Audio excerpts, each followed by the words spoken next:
আগের ক্লাসে আমরা দেখেছিলাম গতির সমীকরণগুলা b = b0 + at b0 + at।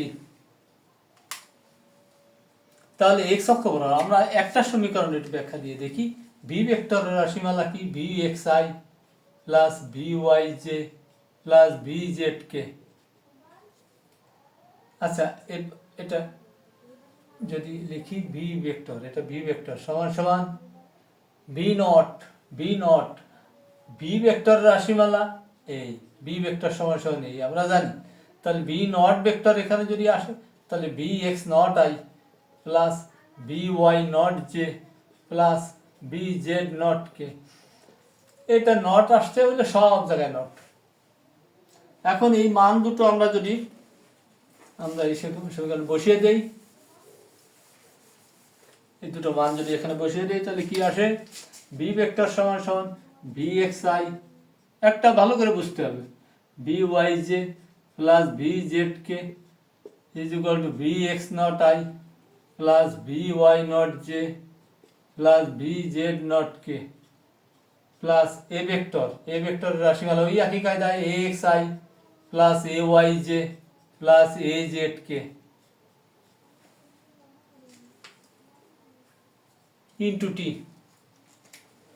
Into t আসবে। তাহলে এ পাশে আই এর সহগ সমীকৃত করে নেব, সহগ সমীকৃত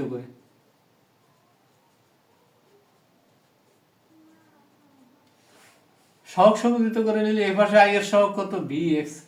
এ পাশে আর আই নেই, আর আই এর সহগ আই এটা ছাড়া আর নেই। এ পাশে আই এর সহগ এই একটা আছে bx0 প্লাস এ পাশে আই এর সহগ আছে আর একটা ax, এর সাথে টি গুণ হবে axt। এই একটা সমীকরণ, গতি সমীকরণ। এক্স অক্ষ বরাবর গেলে এইভাবে আমরা লিখবো। এটা এর পরবর্তী টপিকসে যে আমরা প্লাস পড়বো প্রজেক্টাইল মোশন, তখন আমাদের এই সমীকরণগুলো খুবই কাজে দেবে, বুঝতে হবে। এবার ওয়াই অক্ষ বরাবর অর্থাৎ জে এর সহগ সমীকৃত করে পাই, তাহলে vy সমান সমান vy0 প্লাস ayt। জেড অক্ষ বরাবর প্লাসের ক্ষেত্রে আমরা এই দ্বিমাত্রিক গতি, আমরা এটাই এনাফ। তাহলে যদি জেড অক্ষ বরাবর লিখি তাহলে vz সমান সমান এটা আমরা একই কাজে লিখতে পারবো। এটা 1 নম্বর সমীকরণ থেকে আমরা বেগের সমীকরণ পেলাম। ওয়াই অক্ষ বরাবর এটা হচ্ছে উপাংশ, এক্স অক্ষ বরাবর এটা ওয়াই অক্ষ বরাবর, এটা জেড অক্ষ বরাবর। অনুরূপে যদি আমরা 3 নম্বর সমীকরণ, যেটা লাগে বেশি, 3 নম্বর সমীকরণ থেকে আমরা এরকম ভাবে সমীকরণ প্রতিষ্ঠা করতে পারি। সমীকরণগুলো আমাদের দরকার, এটা হুটহাট করে সমীকরণ লিখতে হবে।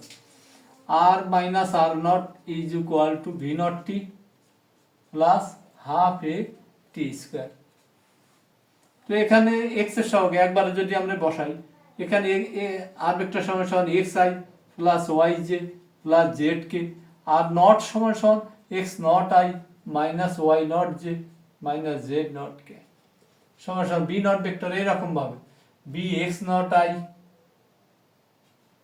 প্লাস by0j প্লাস bz0k আর বাইরে t plus half axi plus ayj plus azk into t square.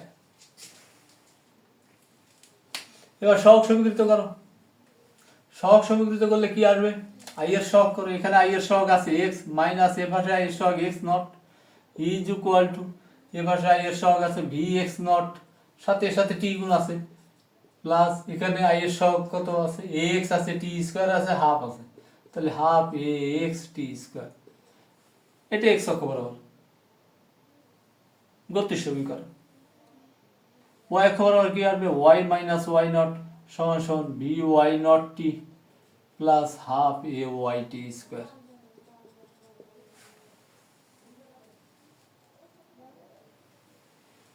Half ayt square.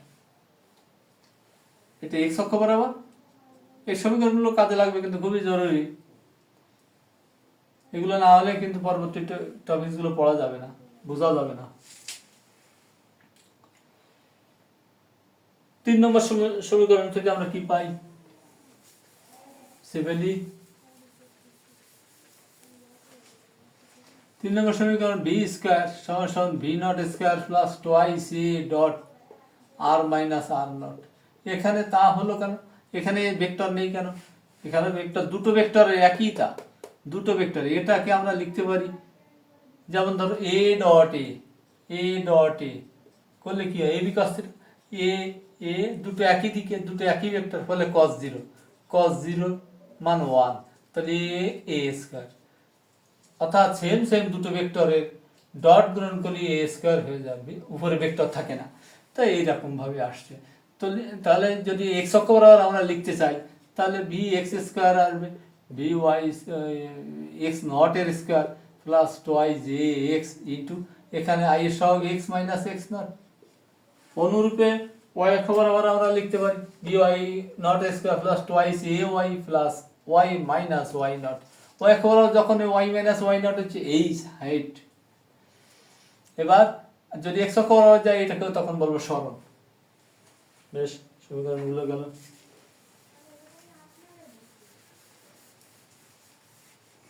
পড়ন্ত বস্তুর সূত্র আমরা হয়তো জানি, এসএসসি তে পড়ে আসছি।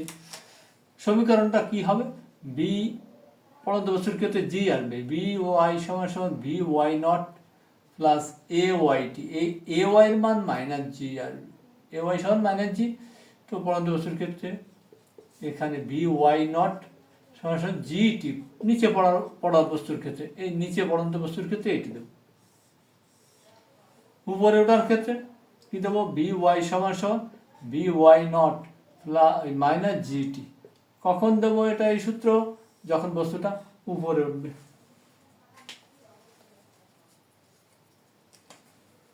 যখন বস্তুটা উপরে উঠবে। ঠিক আছে, ধন্যবাদ। তাহলে পড়ন্ত বস্তুর সূত্র এই সমীকরণগুলো। তাহলে স্থির অবস্থান থেকে বিনা বাধায় পড়ন্ত বস্তু সমান সময় সমান পথ অতিক্রম করে। স্থির অবস্থান থেকে বিনা বাধায় পড়ন্ত বস্তুর বেগ সময়ের সমানুপাতিক। এখান থেকে আমরা লিখতে পারি v1/t1 সমান v2/t2। এর গ্রাফটা মূল বিন্দুগামী অতিক্রান্ত সরলরেখা v বনাম t। স্থির অবস্থান থেকে বিনা বাধায় পড়ন্ত বস্তুর অতিক্রান্ত দূরত্ব সময়ের বর্গের সমানুপাতিক।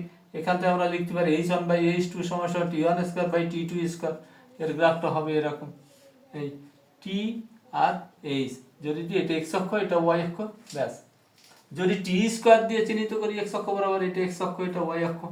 x অক্ষ বরাবর যদি টি স্কোয়ার দিই, y অক্ষ বরাবর যদি h দিই, তাহলে এর গ্রাফটা হবে মূল বিন্দুগামী অতিক্রান্ত সরলরেখা।